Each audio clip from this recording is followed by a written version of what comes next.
I'm 70, and I've started to avoid people. Here's why. Hello, friends. Turning 70 is a milestone I never imagined reaching so quickly. One moment, you're in your 20s, full of plans and energy, and the next, you wake up in a body that feels different every day, with memories spanning decades. Life changes in a profound way, and as I've grown older, I've noticed something surprising about myself. I've begun to avoid people. This wasn't always the case. I used to be incredibly social, always surrounded by friends and family, attending events, helping out in the community, and being that person everyone could rely on. But somewhere along the way, something changed. At first I thought it was just me, but now I'm realizing it might be more common than I imagined. Let me explain why. If you enjoy this video, give it a thumbs up, and don't forget to subscribe and turn on notifications so you never miss an update. Time feels more precious than ever. At 70, I find myself thinking about time in ways I never did before. It's not just the ticking of the clock or the turning of the calendar, it's the undeniable realization that time is finite. When I was younger, time felt abundant, like an endless river flowing toward an unknowable horizon. I wasted it freely, believing there would always be more hours spent on idle chatter, relationships that went nowhere, and tasks that brought little joy or meaning. They seemed inconsequential then, but now every moment feels like a gift, and I don't want to squander it. Time isn't just a measurement anymore, it's a companion, sometimes kind, sometimes harsh, always reminding me to cherish what I have left. It's in the quiet mornings when I sip my coffee and watch the sunrise, savoring the warmth of the cup in my hands. It's in the afternoons when I take long walks, feeling the crunch of leaves underfoot, grateful for the strength still left in my legs. And it's in the evenings, sitting in my favorite chair, reflecting on memories of a life well lived. I used to fill my time with people and activities, thinking that the more I did, the fuller my life would feel. But I've learned that the opposite is true. It's not about how much you do or how many people you surround yourself with, it's about the quality of those experiences and relationships. Now I choose carefully where and with whom I spend my time. I'd rather have a quiet conversation with someone who truly understands me than attend a crowded gathering where I feel like a stranger in a sea of faces.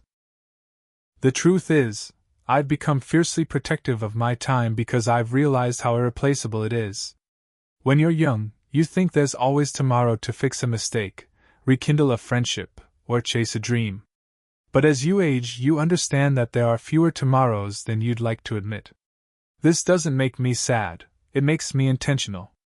I don't waste hours on meaningless drama, shallow conversations, or obligations that don't align with my values. Instead, I pour my time into what truly matters, my health, my passions, and the people who bring light into my life. There's a profound peace in this shift. I've stopped feeling guilty about saying no to things that don't serve me. I no longer feel the need to explain myself when I choose solitude over socializing. It's not that I don't value relationships. In fact, I value them more than ever, but my focus has changed. I want my connections to be genuine, my conversations to be meaningful, and my days to feel full, not just busy. At this stage in life, it's also about letting go of regrets over wasted moments, letting go of grudges that once seemed important, and letting go of the need to do it all. I've learned that it's okay to slow down and simply be. There's no rush anymore, no race to the finish line. The best moments aren't in grand achievements but in the small, quiet joys, a favorite song, a warm breeze, a heartfelt laugh. So yes, time feels more precious than ever, but it also feels richer. I've stopped chasing it and started savoring it, and in doing so, I've found a kind of contentment I never knew was possible. At 70, I don't want to waste a single moment, not because I'm afraid of running out, but because I finally understand what a gift it truly is. Relationships change, and so do we. As the years pass, relationships transform in ways you might never anticipate. Some grow stronger, deepened by shared memories and mutual understanding, while others fade quietly like a book you've put down and never picked up again. At 70, I've come to accept that not all relationships are meant to last forever, and that's okay. What I've learned is that the people who remain in your life during this stage often are the ones who truly matter. When I was younger, relationships were everything. I surrounded myself with friends, colleagues, neighbors, and acquaintances, always trying to maintain connections and be part of something larger. I was the person who remembered every birthday, showed up for every event, and tried to keep everyone happy. But over time, I realized how much energy it took to maintain relationships that didn't always nurture me in return. Life has a way of naturally pruning the branches of your social tree. People move away, get busy, or change in ways that make it hard to stay connected. Some relationships end with heartbreak, others simply fade away with time. I used to take these losses personally, wondering what I could have done differently to hold on. Now I understand that life's journey pulls us all in different directions. People come into your life for a reason, a season, or a lifetime, and recognizing which has brought me a sense of peace. But it's not just others who change, we change too. I'm not the same person I was at 40 or even at 60. My priorities have shifted. I value simplicity, kindness, and authenticity more than ever before. I don't have the patience for drama or relationships that feel one-sided. I used to think being there for everyone made me a good friend or family member, but I realize that true relationships are reciprocal. They don't drain you, they fill you. Some of the most profound lessons I've learned about relationships came through heartache, trust broken by those I cared about, loyalty that wasn't returned, or kindness that was taken for granted. All of these experiences left scars, but they also taught me how to set boundaries, how to recognize red flags, and most importantly, how to value my own well-being. Now I give my time and energy to people who lift me up, not those who weigh me down.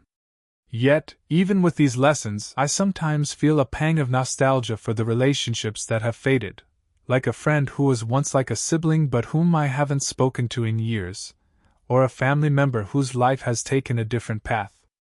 It's bittersweet to look back on those connections, but I've come to appreciate them for what they were, precious moments in time that helped shape me into who I am today. Trust becomes more complicated. The older you get, the more you realize how fragile trust can be. In my younger years, I trusted easily, believing in the goodness of people and their intentions. But as life unfolded, I encountered betrayal in ways that left me more cautious. Trust once lost is hard to regain, and at 70, I find myself far more selective about whom I let into my inner circle. It's not that I'm bitter or angry, I'm not. But experience has taught me to be careful. Over the years, I've been let down by people I never expected to hurt me, a friend who turned out to be more interested in what I could do for them than in who I was, a business partner who prioritized their gain over our shared vision, and even family members who, for reasons I may never fully understand, distanced themselves in ways that left me questioning what went wrong. These experiences left me with a choice: close myself off entirely or approach new relationships with a mix of openness and caution. I chose the latter, but that caution comes with a price. When someone new enters my life, my first instinct isn't excitement or curiosity, it's suspicion. I find myself wondering, what do they want?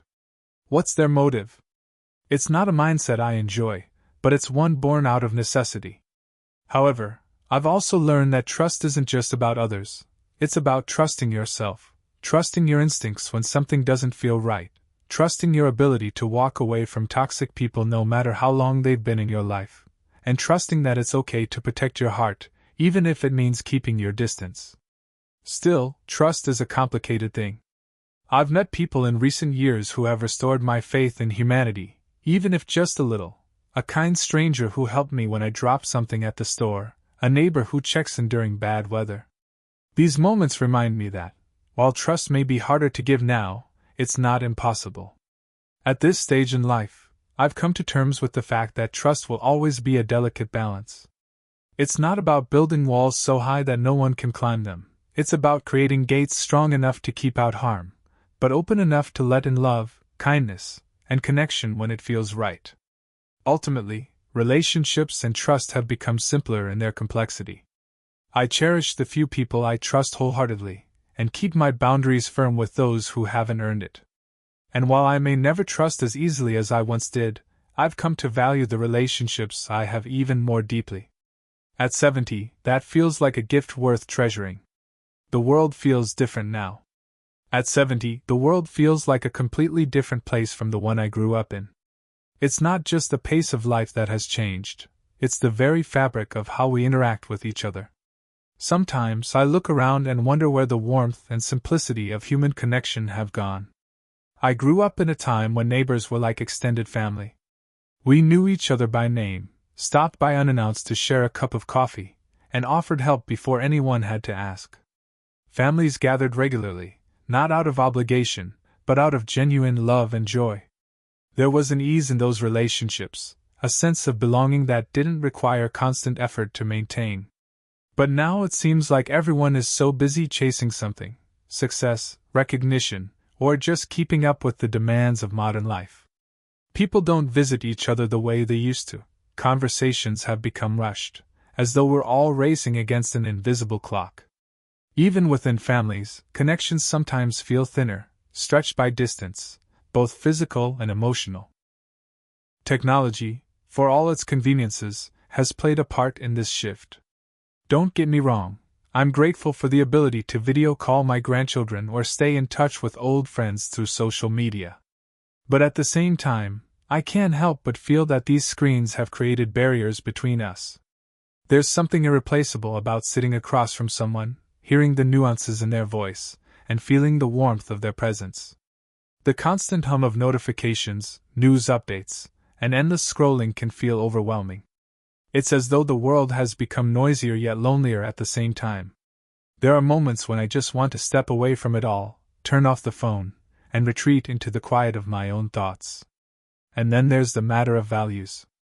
The world I see today often feels unrecognizable, with priorities that seem so far removed from what I was taught to cherish: honesty, kindness, and community. It's not that those values have disappeared entirely, but they're harder to find amidst the noise of self-promotion and endless competition. I often long for the simplicity of the past, not because I'm resistant to change, but because I miss the depth of genuine human connection. Back then, relationships felt more grounded and less transactional. People weren't constantly distracted, and there was an unspoken understanding that time spent together was precious. Yet, I also recognize that nostalgia can sometimes paint the past in softer colors than it deserves. Life was never perfect, and every era has its challenges. But as the world moves forward, I find myself retreating, not out of bitterness, but out of a desire to hold on to what still feels real and meaningful to me. Solitude isn't loneliness. In my younger years, I used to equate being alone with being lonely. The thought of spending an evening by myself seemed unbearable, as though solitude was something to be avoided at all costs. But now I've come to understand that solitude isn't something to fear, it's something to cherish. There's a profound difference between being alone and being lonely. Loneliness is an emptiness, a longing for connection that feels out of reach. Solitude, on the other hand, is a fullness, a quiet contentment in your own company. At 70, I've found that some of the happiest moments in my life come from simply being still, letting the world fade into the background as I focus on the here and now.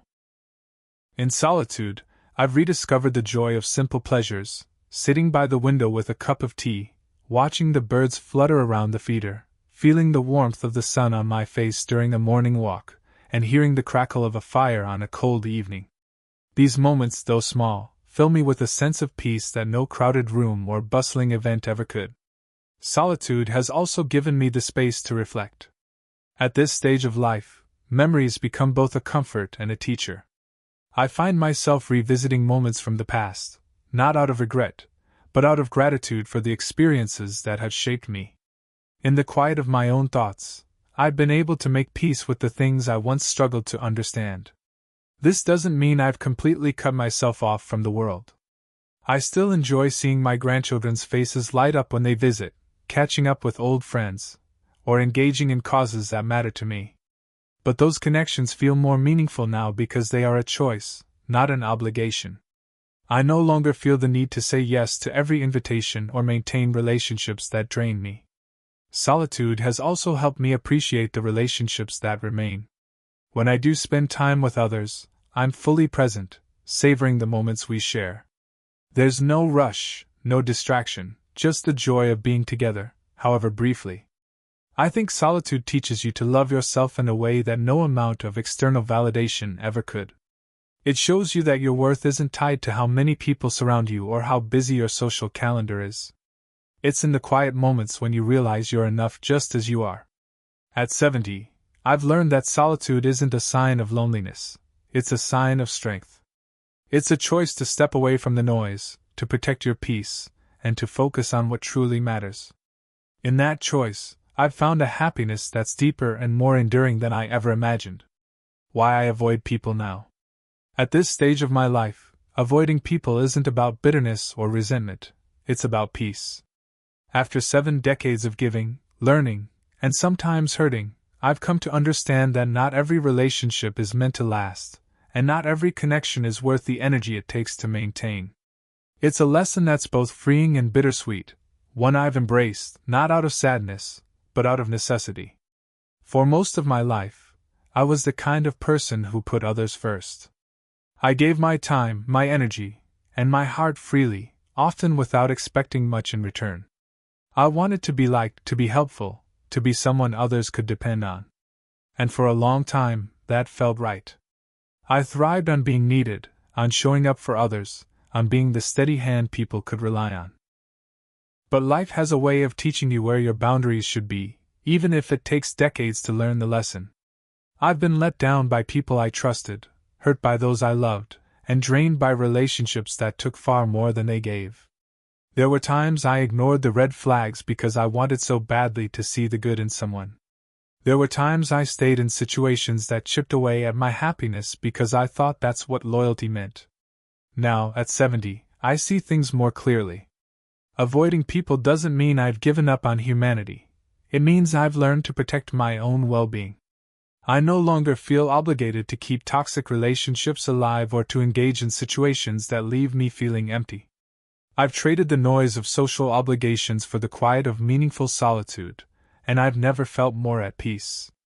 I avoid people who bring drama into their lives and mine.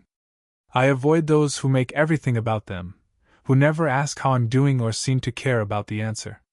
If they do, I avoid people who take my kindness for granted, assuming it's endless. And most importantly, I avoid situations that make me feel less than who I truly am. This isn't to say I've closed myself off completely. I still cherish the relationships that matter, friends and family who have stood the test of time, who show up not because they need something, but because they care. Those connections are sacred to me, and I nurture them with all the love I have left to give. But I no longer feel the need to cast a wide net. A smaller, deeper circle is more than enough. In some ways, avoiding people has allowed me to appreciate them more. When I do spend time with others, it's because I truly want to, not because I feel obligated. The conversations are richer, the moments more memorable, because they're chosen, not forced. Does this sound familiar? I often wonder if others in my age group feel the same way. Is it just me, or does time naturally make you more selective? Do the disappointments and betrayals of life lead all of us to guard our hearts more closely, to prioritize our peace above all else? When I look back, I realize that much of my younger life was spent trying to meet other people's expectations. I wanted to be everything to everyone, a good friend, a reliable partner, a supportive family member. But as the years went on, I began to see how exhausting that was and how little of myself I had left by the end of it. Now I've stopped apologizing for protecting my time and energy. I've stopped feeling guilty for choosing solitude over socializing. I've stopped wondering if there's something wrong with me for needing space to breathe, reflect, and simply be. If you're in your 60s, 70s, or beyond, maybe you've found yourself making similar choices. Maybe you've started to pull away from relationships that no longer serve you or situations that leave you feeling drained instead of fulfilled. Maybe you've noticed that you value quality over quantity when it comes to the people in your life. It's not an easy transition. Sometimes it feels like letting go of parts of yourself. But the truth is, this stage of life is about shedding what no longer fits. It's about creating space for peace, joy, and the things that truly matter. If this resonates with you, I want you to know you're not alone. There's no rulebook for how to navigate this part of life, no one-size-fits-all approach. Some people thrive in big social circles well into their golden years, and that's wonderful for them. But if you're like me and find comfort in solitude and smaller, deeper connections, that's just as valid. At 70, I've learned that it's okay to let go of what no longer serves you. It's okay to prioritize yourself, to protect your peace, and to live life on your own terms. And in doing so, I've found a kind of freedom I never knew existed, a freedom to be fully and unapologetically myself. So if you find yourself pulling away from people or choosing solitude more often, don't see it as a loss, see it as a gain. It's a gift to carve out a life that feels right for you, even if it looks different from what others expect. Here's to this chapter of life, a chapter of reflection, growth, and the courage to live authentically. May we all find the peace we deserve. Embracing this chapter. At 70, I've come to see life not as a series of endings, but as a series of beginnings. Each stage brings its own lessons, challenges, and beauty, and this one is no different. This chapter of life, with its quiet simplicity and deeper reflection, feels like a culmination, a time to embrace who I've become and let go of the things that no longer matter. When you're young, you often live with an urgency, a constant need to do more, achieve more, and be more. There's a restlessness that drives you forward, fueled by the belief that the future holds endless possibilities. But as you age, that restlessness fades. You stop chasing what's out there and start appreciating what's right here. It's not about giving up, it's about shifting your focus. This chapter is about simplicity. It's about savoring the small moments that often go unnoticed, the morning light streaming through the window, the laughter of a grandchild, the familiar warmth of a loved one's embrace. These are the moments that anchor me, reminding me of what's truly important. It's also about reflection. At 70, I find myself looking back on the life I've lived, not with regret, but with gratitude. There were triumphs that filled me with pride, mistakes that taught me resilience, and heartbreaks that shaped me in ways I couldn't understand at the time. Each experience, no matter how small, has woven the tapestry of my life. But this chapter isn't just about looking back, it's about looking forward too. There's a quiet excitement in knowing that I still have time to create, to learn, and to grow. It's a time to focus on what brings me joy, whether that's nurturing a garden, exploring a new hobby, or simply taking time to be still. One of the most beautiful parts of this chapter is the freedom it brings, the freedom to let go of expectations, both those imposed by others and those I've placed on myself. I no longer feel the need to prove anything or to meet some arbitrary standard of success. Instead, I've embraced the idea that simply being is enough. This chapter has also taught me the importance of saying no, no to obligations that drain me, no to relationships that no longer serve me, and no to the pressures of trying to be everything to everyone. In doing so, I've made space for the things that truly matter: peace, love, and connection. There's a kind of courage that comes with aging, a willingness to live authentically and unapologetically. I no longer fear being judged for my choices or misunderstood for my actions. At 70, I've earned the right to prioritize my well-being, to speak my truth, and to live life on my terms. This chapter is also about gratitude, gratitude for the life I've lived, the people I've loved, and the memories I've made. Gratitude for the strength that has carried me through tough times and the joy that has illuminated the good ones. And gratitude for the simple fact that I'm still here, with more life to live and more lessons to learn. So what does embracing this chapter truly mean? It means accepting the past without clinging to it, embracing the present with open arms, and looking to the future with hope. It means finding beauty in the everyday, cherishing the relationships that matter, and letting go of anything that doesn't bring peace. It's not always easy. There are moments of loneliness, questioning what comes next, and missing the people and places that once filled my life. But even in those moments, there's a quiet strength, a reminder that I've made it this far and that I have everything I need within me to keep going. At 70, I've come to realize that life is less about the big milestones and more about the small, meaningful moments that make up our days. This chapter, though different from the ones that came before, is no less important.